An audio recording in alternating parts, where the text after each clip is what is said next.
Саламатсыздар ма, оқушылар? Қазір бізде қазақ тілі сабағы. Бүгінгі сабағымыздың тақырыбы лепті сөйлем. Бүгінгі сабақта лепті сөйлем туралы түсініктеріңді пысықтайсыңдар. Лепті сөйлемге қатысты берілген тапсырмаларды тиісті дауыс ырғағымен оқисыңдар. Суретті пайдаланып, лепті сөйлемдер кездесетін мәтін құрастырасыңдар. Олай болса, оқулықтарыңның 102-ші бетіндегі 6-шы жаттығуға назар аударамыз. Білгісі келеді өлеңін оқимыз.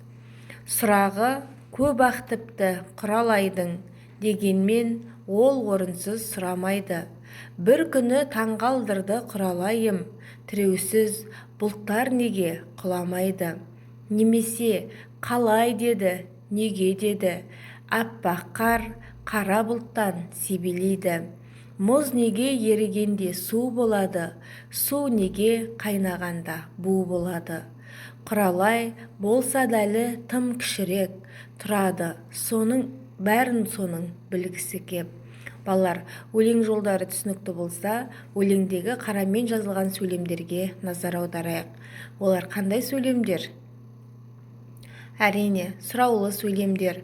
Енді әдемі гүлдер, жүзімнің тәттісін-ай сөздерін қатыстырып, лепті сөйлемдер құрап көріңіздер. 7-ші жаттығу: сөйлемдерді көркемдеп жаз. Өзіңді қоршаған ортаны ластама, суға түкірме, ағаштың бұтақтарын сындырма, гүлді жұлма. Осы жаттығуды дәптерімізге таза көркем етіп орындаймыз. 8-ші жаттығуға назар аударайық. Суретке назар саламыз. Сурет бойынша мәтін құрап жазасыңдар. Және суретте қай мезгіл бейнелеген баланың көңіл күйіне мән береміз. Және де құрастырған мәтіннің ішінде лепті сөйлемдер болуы қажет. 10-шы жаттығуға назар аударайық. Көп нүктенің орнына сұрау не леп белгісінің тиістісін қойып, өлеңді мәнерлеп оқы. Не жұмарт? Кім жұмарт? Не жұмарт? Жер жұмарт.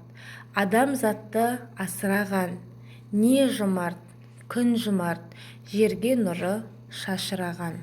Ендеше балалар, осы шумақтың тыныс белгілеріне қарап қойып алайық. Не жұмарт? Жер жұмарт. Адам затты асыраған. Не жұмарт?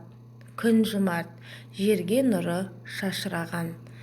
Байқаған боларсыңдар, не жұмарттан кейін сұрақ белгісі, жерге нұры шашырағаннан кейін леп белгісі қойылады екен. Кім жұмарт? Ұстаз жұмарт. Бар балаға тәлім берген. Кім жұмарт? Батыр жұмарт. Халық үшін жанын берген. Мұзафар Әлімбаевтың өлеңінен үзінді.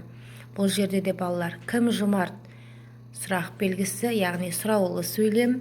Бар балаға тәлім берген леп белгісі, халық үшін жанын берген леп белгісі қойылады екен.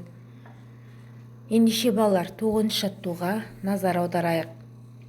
Дұрыс құрастырылмаған мәтінді өзің қайта құрастырып жаз. Бұл мәтіннің қай түрі? Мәтіндегі негізгі ойды тап, мәтінге негізгі ойды бейнелейтін ат қой. Балалар, бұл оқу тапсырмасы. Үйден өз бетімізше таза көркем етіп орындап, кері байланыс жасарсыңдар. Осымен бүгінгі сабағымыз аяқталды. Сіздерге түсінікті болды деп ойлаймын. Сау болыңыздар.